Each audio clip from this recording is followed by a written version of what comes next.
अब अपन क्या देखेंगे, एक एक सेल्स के बारे में देखेंगे, यानी न्यूट्रोफिल्स क्या है, मैक्रोफेजेस क्या काम कर रही है, डेंड्रिटिक सेल क्या कर रही है, नेचुरल किलर सेल्स क्या कार्य करती है। इसको बहुत ही अच्छे से समझना है आपको, नीट में क्वेश्चन जो है वो आते हैं। और हाँ, एक और बात, जैसे जैसे अपन क्या करेंगे, टॉपिक पढ़ते जाएंगे, प्रीवियस ईयर के क्वेश्चंस भी देखेंगे अपन कि पुराने साल में जो पेपर हुए हैं उसमें से किस टॉपिक में से कैसे क्वेश्चन आ रहे हैं। क्लियर? तो वहां पर भी अपन हेल्प करेंगे, डोंट वरी। अभी अपन ने नीट स्टार्ट किया है, धीरे धीरे देखना क्या कमाल करोगे तुम लोग। चलो अब अपन न्यूट्रोफिल्स की बात करते हैं सबसे पहले। तो इससे पहले मैं तुम्हें एक बात बताना चाहती हूँ। क्या बात बताना चाहती हूँ? आ जाओ। हमने कल भी बात करी थी, कल in the sense previous video में, है ना, हमने बात करी थी कि न्यूट्रोफिल्स हमारी क्या है, इओसिनोफिल्स क्या है, डब्ल्यूबीसी कितने टाइप्स की होती है। तो अभी मैं दोबारा नहीं बता रही हूँ, सीधा न्यूट्रोफिल्स के बारे में बता रही हूँ कि न्यूट्रोफिल्स क्या है ना। तो जो न्यूट्रोफिल है, ठीक है, न्यूट्रोफिल्स जो है बच्चों, ये बहुत ही उम्दा कार्य करती है ना। ये क्या करती है, भक्षाणु कोशिका की तरह कार्य करती है। कैसे भक्षाणु कोशिका करती है? मान लीजिए कि ये एक कोशिका है, ये एक कोशिका है, कोशिका है तो ये लो भाई, ये आ गया हमारा कोई एनिमी, ये आ गया हमारा कोई एनिमी आ गया। अब ये एनिमी हमारी बॉडी में आना चाहता है, ये लो ये लो ये लो ये लो ये लो, बहुत सारे जो एनिमी हैं वो हमारी बॉडी में आ गए, ये लो, बहुत खुश होकर के आ रहे हैं कि अब तो हम तुम्हें खा जाएंगे, अब तो हम तुम्हें खा जाएंगे। लेकिन डब्ल्यूबीसी, एक बात जो है बहुत इंपॉर्टेंट है, एक टर्म होती है जिसको हम कहते हैं डायापैडेसिस, डायापैडेसिस, ठीक है। डायापैडेसिस का क्या मतलब है बच्चों? इस टर्म को नीट में पूछ लेते हैं किसी भी तरीके से, तो अच्छे से समझ लो। डायापैडेसिस का मतलब होता है कि जब डब्ल्यूबीसी जो होती है, डब्ल्यूबीसी बोला है मैंने, या तुम इसके अंदर सीधा सीधा न्यूट्रोफिल्स को भी ले सकते हो, ठीक है। न्यूट्रोफिल्स ब्लड सेल से निकल करके, ब्लड वेसल से निकल के, ये डब्ल्यूबीसी है मान लो, है ना, या फिर ये न्यूट्रोफिल्स भी हो सकती है। ये न्यूट्रोफिल्स ब्लड वेसल से निकल करके जिस कोशिका में इंफेक्शन हुआ है, again repeat, focus focus focus focus, again repeat, ये ब्लड वेसल है, डब्ल्यूबीसी तुम्हें ब्लड वेसल में मिलेगी, नेचुरल सी बात है। जब कोई सेल में, मान लो ब्लड वेसल यहाँ है और इसके पास में एक सेल है, उसके अंदर कोई इंफेक्शन हुआ है, उसके अंदर कोई इंफेक्शन हुआ है, तो डब्ल्यूबीसी क्या करती है, या न्यूट्रोफिल्स क्या होती है, उस साइट ऑफ इंफेक्शन, यहां लिख सकते हैं पर साइट ऑफ इंफेक्शन, जहां पर इंफेक्शन हुआ है उस साइट पर आकर के आ जाएगी। तो ये न्यूट्रोफिल्स आ गए अपने, है ना। न्यूट्रोफिल्स क्या होती हैं? इसको अपन बोलते हैं पॉलीमॉर्फोन्यूक्लियस, मतलब इसमें बहुत सारे न्यूक्लियस होते हैं जो अलग अलग शेप्स के होते हैं। यदि मैं तुम्हें बताऊं तो इस तरीके की पॉलीमॉर्फिक न्यूक्लियस पाया जाता है इसके अंदर, इस तरीके से, ठीक है। तो इसको हम बोलते हैं कि इसका जो न्यूक्लियस है बहुत टाइप्स का, शेप का होता है, और इसके अंदर बहुत सारी सेल्स होती हैं जो फैगोसाइटोसिस कर सकती है किसी भी पैथोजन को इनगल्फ। इनगल्फ का मतलब क्या होता है? इनगल्फ, इनगल्फ, इनगल्फ का मतलब होता है किसी चीज को निगल लेना, खा लेना। क्लियर? तो डब्ल्यूबीसी का जब इंफेक्शन साइट पर आ जाना, ब्लड वेसल से इंफेक्शन साइट पे डब्ल्यूबीसी का या न्यूट्रोफिल्स का आ जाना, क्या कहलाता है? डायपेडेसिस कहलाता है। इस टर्म को अच्छे से याद रख लेना, नीट में बेसिकली पूछा जा सकता है डायपेडेसिस क्या होता है, ठीक है। किसके रेफरेंस में हम बात करते हैं? तो डब्ल्यूबीसी के रेफरेंस में हम बात करते हैं कि डब्ल्यूबीसी स्पेशली नहीं लिखा रहा है, न्यूट्रोफिल्स लिखा रहा है, यूसिनोफिल लिखा रहा है, तो तुम आराम से देख सकते हो कि साइट ऑफ इंफेक्शन पे यदि कुछ हो रहा है तो वो डायपेडेसिस रिएक्शन है। क्लियर? आगे बात समझ में? तो अब क्या होगा, ये ब्लड वेसल है, ये ब्लड वेसल है, इस कोशिका में दिक्कत आ रही है, इंफेक्शन आ रहा है, तो यहां से जो है न्यूट्रोफिल्स, ठीक है, न्यूट्रोफिल्स जो है निकल के आ गए, ये लो न्यूट्रोफिल्स निकल के आ गए। ये न्यूट्रोफिल्स क्या करेंगे? इसको खाने की कोशिश करेंगे, ये लो, इसको खाने की। एक और कलर चेंज कर लेते हैं थोड़ा सा, और एक मिनट बच्चों, ये बहुत ही टाइट है इसका ढक्कन। अब देखो, मान लो अपनी ये है न्यूट्रोफिल्स, ये न्यूट्रोफिल्स आई, इसको इनगल्फ कर ली, ये न्यूट्रोफिल्स आई, इसको इनगल्फ कर ली, और क्या हो गई, शहीद हो गई। हमारे शरीर के सैनिक हैं ये, जो भी अपन बैरियर्स पढ़ रहे हैं वो क्या है, हमारे शरीर के सैनिक है। जैसे हमारी आर्मी है, हमारे देश की सुरक्षा करती है, अपने देश के लिए अपना बलिदान देती है, हाँ या ना, वैसे ही हमारे शरीर के ये सैनिक हैं। कौन, ये जो सेलुलर बैरियर है, ये क्या है, हमारे शरीर के सैनिक हैं, सोल्जर हैं। ये क्या करते हैं, हमारे शरीर की रक्षा करते हैं। तो ये क्या करते हैं, जब ये इनको इनगल्फ करते हैं बेटा, कौन, जो हमारी न्यूट्रोफिल्स हैं, न्यूट्रोफिल्स इनको खाएंगी और खुद भी मर जाएंगी। क्या है, न्यूट्रोफिल इसको खाएगी और खुद भी मर जाएगी। क्लियर दैट, आई बात समझ में। इमोशनल नहीं होना है, हमारे शरीर की हमें रक्षा करनी होती है, हमें अच्छा खाना पीना करना चाहिए, हमें अच्छी तरीके से नींद लेनी चाहिए, हमें स्ट्रेस नहीं लेना चाहिए, हमें योगा, कुछ व्यायाम, कुछ ना कुछ करते रहना चाहिए, और हमेशा अच्छी सोच रखनी चाहिए। मन अच्छा, तन अच्छा तो स्वास्थ्य अच्छा, ये ध्यान रखिएगा। और अपना आसपास का वातावरण भी उतना ही अच्छा होना चाहिए। ये नहीं मतलब तुम बहुत सुंदर हो, नहा लिए धो लिए, और आसपास में बहुत गंदगी है, तो तुम भी स्वस्थ नहीं रह पाओगे। Clear that. तो हमारे शरीर हमारे लिए, हमारे खुद के लिए हमारा शरीर बहुत बलिदान देता है, बहुत सेक्रीफाइसेस करता है। So please please protect your self, boost your immune system.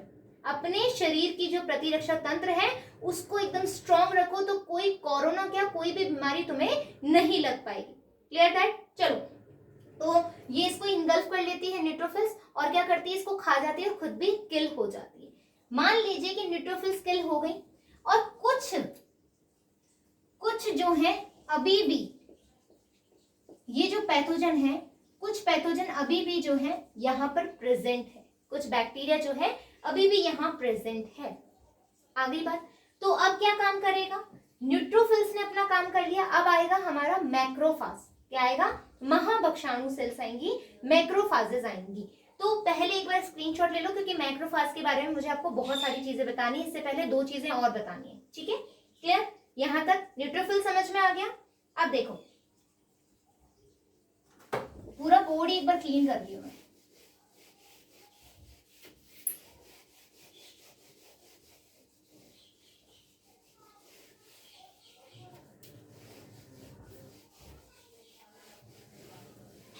ठीक है, ये अब हमें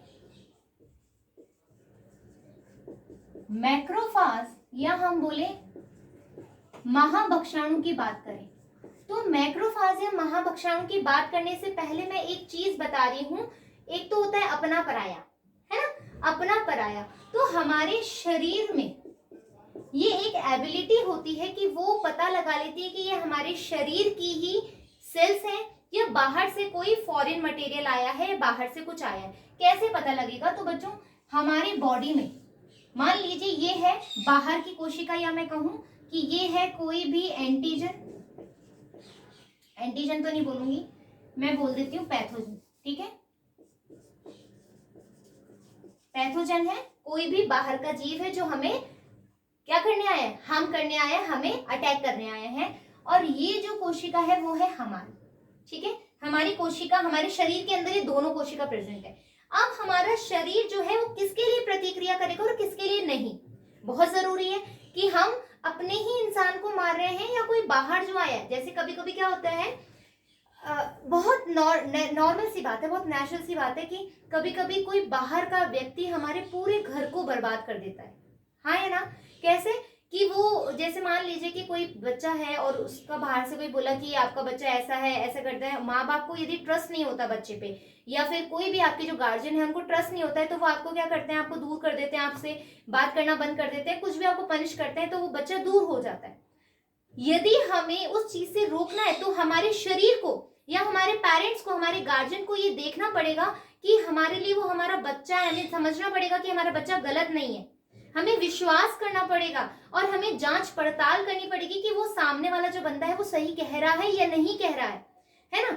और ऐसे ही यदि किसी बच्चे को उसके माँ बाप के लिए कुछ कहा जाए कि तेरे माँ बाप जो है सारा दिन टोकते रहते हैं तुझे बार बार किसी चीज के लिए कंट्रोल करना चाहते हैं, तो उस बच्चे में भी ये एनालिसिस होना चाहिए कि वो उसके पेरेंट्स है उसका अच्छा चाहते हैं, दोनों तरफ से बातें हैं। तो हमारे शरीर में भी ये कैपेसिटी होती है कि वो आपकी जो शरीर की कोशिकाएं हैं और बाहर से जो फॉरेन मटेरियल आया है, जो बाहर से पैथोजन आया है, उसको एनालाइज कर सके, उसको आइडेंटिफाई कर सके कि वो मेरा है या दूसरा है।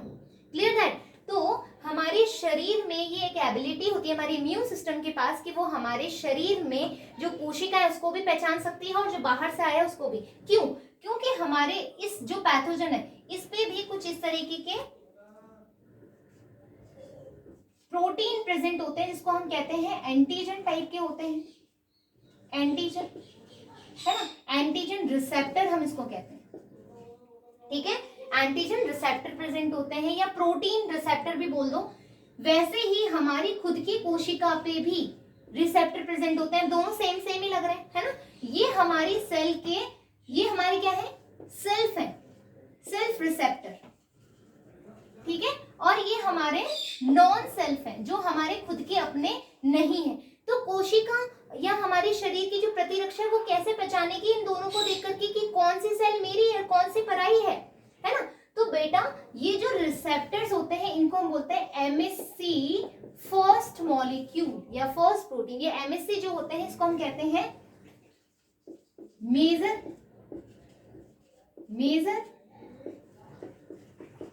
Histocompatibility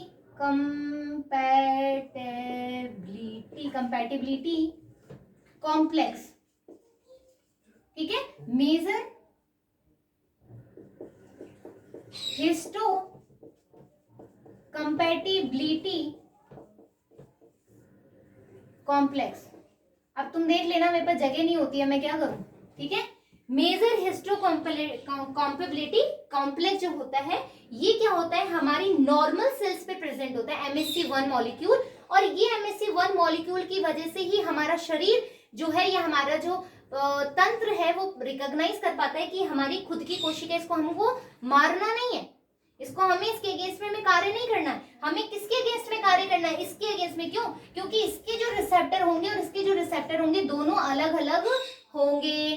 clear that? आगे बात सेल्फ और नॉन सेल्फ आपके एनसीईआरटी की बुक में दिया हुआ है, ये पहले दिया हुआ है, मैंने बीच में करवाया क्योंकि मुझे जहां जरूरत लगती है मैं वो चीज वहां बताती हूँ। क्लियर? आगे बात समझ में? स्क्रीनशॉट ले लो।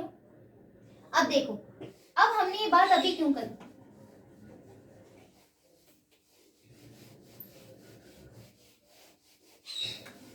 अब है हमारे पास महाभक्षाणु। जो मैक्रोफाजेस होते हैं, महाभक्षाणु होते हैं, इनके पास भी जो होते हैं इस तरीके से एमएससी मॉलिक्यूल्स होते हैं। ठीक है, इनके पास होता है MSC सेकेंड, इनके पास होता है मेजर हिस्टोकम्पैटिबिलिटी सेकेंड मॉलिक्यूल। और नॉर्मल सेल के पास कौन सा होता है, फर्स्ट होता है। ये बच्चों कैसी होती है, मोनोसाइट्स होती हैं। आपको पता है ना, ये मोनोसाइट्स होती है, मोनोसाइट्स होती है। मोनोसाइट्स में जब ये होती है यानी कि जब ये ब्लड में होती है तो ये इनको कोई भी इतना भाव नहीं देता है। जब ये ब्लड के अंदर होती है, मोनोसाइट्स के रूप में होती है, कौन, मैक्रोफाजेस, तो इनको कोई भी भाव नहीं देता है। जैसे ही ये ब्लड वेसल से टिश्यू में आ जाती है, जैसे ये ऊतक में आ जाती है तो इसका जो कार्य है वो बढ़ जाता है और ये बहुत ही ज्यादा महत्वपूर्ण हो जाती है। कौन, मैक्रोफाज। मैक्रोफाज क्या हो जाती है, बहुत ही ज्यादा महत्वपूर्ण हो जाती है। इसके पास MSC सेकेंड भी होता है और MSC फर्स्ट भी होते हैं। और ये जो मैक्रोफाज है ये क्या करती है, इन्नेट इम्यूनिटी में तो पार्ट लेती है, यानी कि जो सहज प्रतिरक्षा है, सहज प्रतिरक्षा में तो ये पार्ट लेती ही लेती है। साथ ही साथ जो हमारा अडेप्टिव इम्यूनिटी है यानी कि जो उपार्जित प्रतिरक्षा है उसको सिग्नल भी देती है कि आओ अब हमारी बॉडी में कुछ ना कुछ हार्म हुआ है। तो क्या हुआ, जो MSC सेकेंड है, ठीक है, ये तो क्या करेगी, ये टी हेल्पर सेल को बोलेगी। और जो MSC फर्स्ट है ये टी साइटोटॉक्सिक सेल, टी की साइटोटॉक्सिक सेल को मैसेज देगी। और ये MSC सेकेंड जो है टी हेल्पर सेल को मैसेज देगी कि आओ मेरे अपने शरीर में कुछ इन्नेट इम्यूनिटी अब काम नहीं कर पा रही, कुछ स्पेशल सेल्स आई हैं तो उसको तुम किल करने की कोशिश करो। यानी कि किसको सिग्नल दे रही है, जो उपार्जित प्रतिरक्षा है उसको सिग्नल देने में भी जो महाभक्षाणु है हेल्प करती है। अब महाभक्षाणु क्या कर रही है, देखो,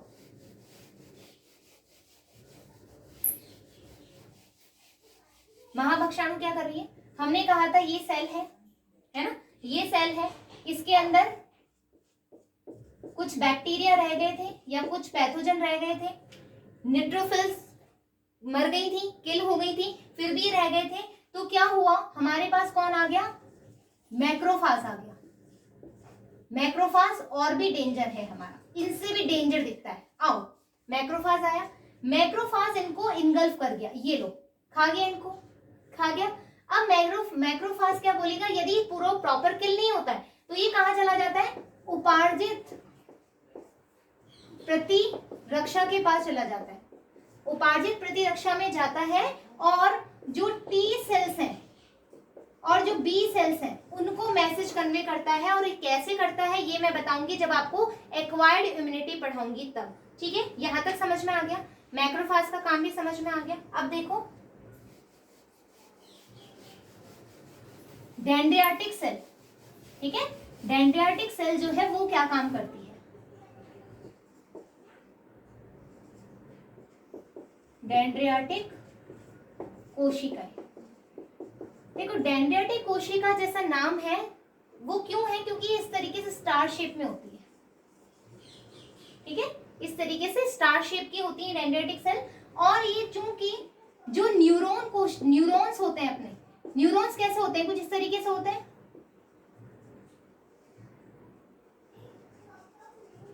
ठीक है, इस तरीके से होते हैं हमारे न्यूरॉन्स।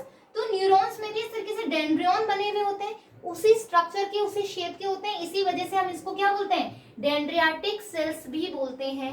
क्लियर, डेंड्रियाटिक सेल्स भी इनको हम बोलते हैं। इन डेंड्रियाटिक सेल के पास में क्या होता है, देखो अब क्या होगा, हमने कहा कि इनको जो महाभक्षाणु था, ठीक है, महाभक्षाणु जो था वो इनको बैक्टीरिया को खा गया, इनगल्फ कर गया, फेगोसाइटोसिस कर गया। फेगोसाइटोसिस कैसे होता है सुनो, ठीक है, फेगोसाइटोसिस कैसे होता है, मान लीजिए कोशिका है, यहाँ पर ये अपना एक बैक्टीरिया, अभी ये भूल जाओ, अभी ये वाला पार्ट भूल जाओ, अभी हमें ये देखना है फेगोसाइटोसिस या भक्षाणु की क्रिया होती कैसे है, ठीक है। ये हमारा बैक्टीरिया है या कोई पैथोजन है जो आ रहा है मजे से, वाह वाह वाह मैं तो आऊंगा, अब तो मैं खाऊंगा और मोटा तगड़ा हो जाऊंगा, लेकिन इसको भी पता नहीं है अंदर हमारे पास बहुत सारी चीजें हैं, बहुत सारी कार्य प्रणाली है। ये आ गया, अंदर आ गया, यहाँ पर अपने पास क्या है, फेगोसोम, इसको हम बोलते हैं फेगोसोम।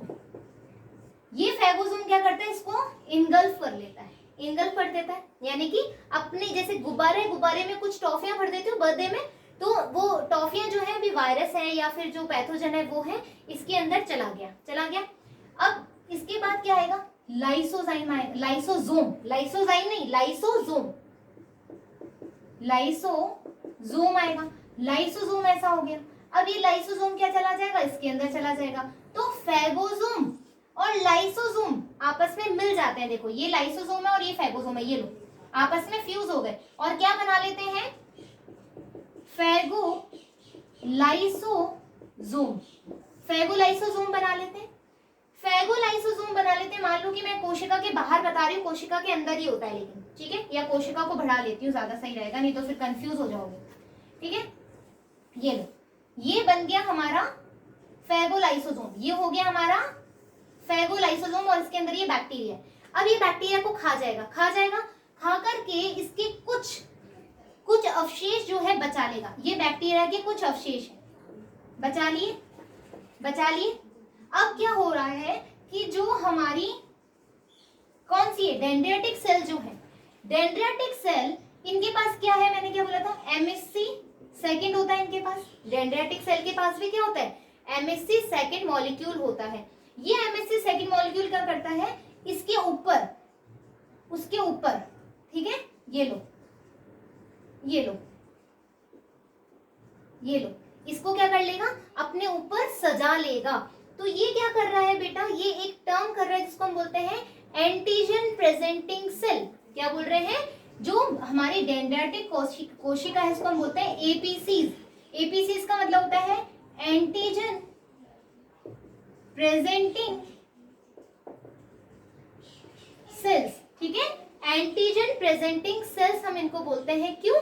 क्योंकि ये मतलब उसको खा भी रहे हैं और अपने गहनों की तरह इसको सजा रहे हैं कि देखो, जैसे वो नहीं होते तांत्रिक लोग होते हैं जो अपने मालाएं पहन लेते हैं ऐसे, है ना, कि भाई हम वो कर सकते हैं, या कुछ लोग क्या करते हैं मतलब अपने अंदर मतलब वो चीज जो है उसको दिखाते हैं कि हमने ये कर लिया है, हम इसके राजा हो गए कि देखो हमने, जैसे वो जो नहीं होते भी प्रजाति के लोग होते हैं जो जंगलों के अंदर रहते हैं, वो भी ऐसा पहनते हैं क्योंकि वो डरते नहीं इन चीजों से। तो जो हमारी डेंड्रेटिक सेल है वो क्या बोलती है पैथोजन को कि मैं तेरे से डरता वरता नहीं हूँ, देख तेरी माला मैंने पहन ली है, ठीक है, और दोबारा हमारी बॉडी में आने की कोशिश मत करना। तो वो उसको डराने की कोशिश करता है। तो क्या होता है कि तुम सोचो कि इनके ऊपर ये एंटीजन प्रेजेंट है, तो क्या इसको कोई भी खा जाएगा? नहीं। क्यों?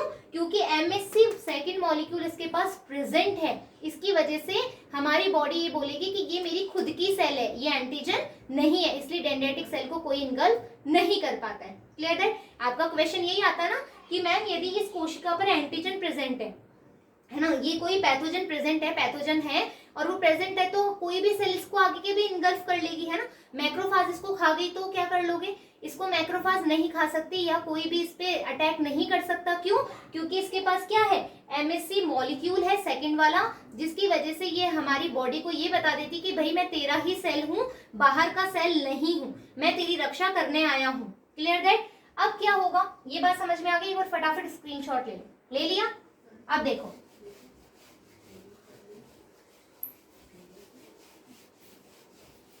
अब ये जो डेंड्रेटिक सेल है, ठीक है, डेंड्रेटिक सेल ने क्या किया है, यहां पर अपना एंटीजन को यहां सजा लिया है, ठीक है, एंटीजन को यहां सजा लिया। अब ये क्या करेगी? ये करेगी जो हमारी उपार्जित प्रतिरक्षा है वहां पर जाकर के उसको एक्टिव करेगी। कैसे एक्टिव करेगी? मान लीजिए ये लिम्फ नोड है, क्या है? LYMPH, ये लिम्फ नोड है, ये लिम्फ नोड में जाएगा, ये लो, ये लिम्फ नोड में चला गया ये लिम्फ नोड में, आ गया लिम्फ नोड में।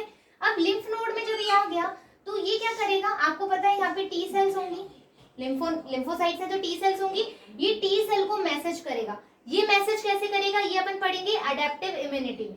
क्या पढ़ेंगे? एडेप्टिव इम्यूनिटी में, यानी कि उपार्जित प्रतिरक्षा जब मैं पढ़ाऊंगी, जब तुम्हें समझाऊंगी कि ये T cell, T helper cell, B cells कैसे होता है। क्लियर है? तो आप बस अभी यहाँ समझ लो कि ये जो है डेंड्रेटिक कोशिका जो है वो क्या करेगी? टी सेल को मैसेज करेगी कि भाई अब तुम एक्टिव हो जाओ, अब हमारा काम खत्म हो गया है। आ गई बात समझ में? अब देखो लास्ट सेल क्या है। लास्ट सेल है हमारी नेचुरल किलर सेल्स, ठीक है। लास्ट हमारी जो है वो है नेचुरल किलर सेल्स। नाम से ही पता लग रहा है कि भैया ये कातिलाना है, बहुत ज्यादा, है ना, बहुत ही ज्यादा कत्ल करने वाली है। तो कत्ल कैसे करती है बच्चों? हमारी बॉडी में क्या होता है, जो ट्यूमर्स बनते हैं बेसिकली, ठीक है, ट्यूमर यानी कि जो अवरुद्ध जिसको कहते हो, ट्यूमर कैंसर जो कॉज करते हैं, कर्क रोग जो देते हैं, ट्यूमर बनाते हैं। मान लीजिए यहाँ पर कुछ ट्यूमर बन गया और सेल में मैसेज कन्वे हो गया है, तो ये क्या करता है, एनके सेल जो होती हैं, एनके सेल जो होती हैं वो इस ट्यूमर को खत्म करती है। कैसे खत्म करती है? दो प्रोटीन्स के द्वारा, जिसको हम बोलते हैं ग्रे एंजाइम, हिंदी में लिख देती हूँ,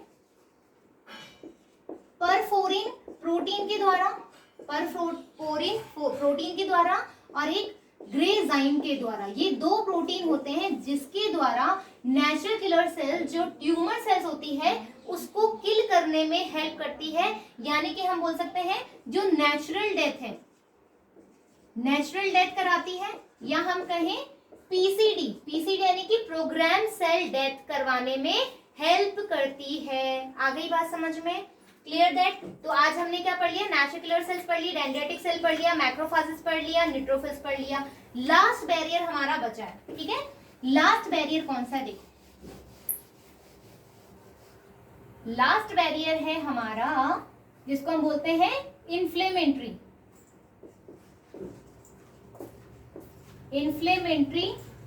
बैरियर। इन्फ्लेमेटरी बैरियर का क्या मतलब होता है? इसमें ज्यादा कुछ नहीं है। यहाँ पर क्या होता है कि जैसे ही कहीं पर चोट लगी, है ना, जैसे ही कहीं पर चोट लगी तो जो इन्फ्लेमेशन हो गया, मान लो कि किसी ने चलो मैं बनाती हूँ फिर बताऊंगी क्या बनाया मैंने, ठीक है? ठीक है, अब यहां पर इसके पंच पड़ गया, विषुम, है ना, मुक्का पड़ा। मुक्का पड़ने से भैया अगले दिन क्या हुआ, इसका गाल जो है वो सूज गया, है ना। यानी कि यहाँ पर क्या हो गई, सूजन आ गई, या हम कहें कि लाल रंग का चपटा जम गया, है ना, या फिर हम कहें कि इसको रैश हो गया, ठीक है, यानी कि खुजली, कुछ इरिटेशन जैसा कुछ हो गया। तो इस समय जो सेल्स होती हैं, जो स्वेलिंग करती है, जो इन्फ्लेमेशन करती है, या फिर बुखार भी आ सकती है, तो उस समय जो हमारे बैरियर का काम करती है वो कौन सी सेल्स करती है, इन्फ्लेमेटरी बैरियर्स हेल्प करता है। तो इस तरीके से, और एक और बात मैं बताना भूल गई, न्यूट्रोफिल्स के बारे में। जो न्यूट्रोफिल्स होती हैं, होती हैं वो क्या करती हैं, जैसे कि मान लो अभी उंगली कट गई, फिंगर कट गई। फिंगर कटने के बाद जब मैंने क्या बताया था, ये हमारे सैनिक हैं, ये अपने आप का बलिदान दे देते हैं। तो बच्चों कभी कभी तुमने देखा है पस पड़ जाती है ना, व्हाइट कलर की सी, पीली पेल येलो सी हो जाती है, पस जिसको हम कहते हैं। पस इस तरीके से व्हाइट कलर की सी होती है। तो ये जो पस है बेटा, ये डेड न्यूट्रोफिल्स होती हैं, जो मृत न्यूट्रोफिल्स होती हैं, वो कैसे होती है, पस का रूप ग्रहण कर लेती है। ये एक आपके नीट में क्वेश्चन आ जाता है कि पस क्या है, ठीक है, आ गई बात समझ में। तो आज जो हमने देखा वो हमारे क्या कर लिए, हमने सारे जो बैरियर से अवरोधक थे हमने सारे पढ़ लिए। नेक्स्ट लेक्चर में या नेक्स्ट वीडियो में हम क्या पढ़ने वाले हैं, हम पढ़ेंगे हमारा क्या, अडेप्टिव इम्यूनिटी के बारे में। जब तक घर रहिए, सुरक्षित रहिए, पढ़ते रहिए, खूब मजे से दिल लगा करके अपने नीट की तैयारी करते रहिए। आज नहीं कल सही हम पक्का अपनी सफलता को छू लेंगे। जब तक चलती हूँ, धन्यवाद।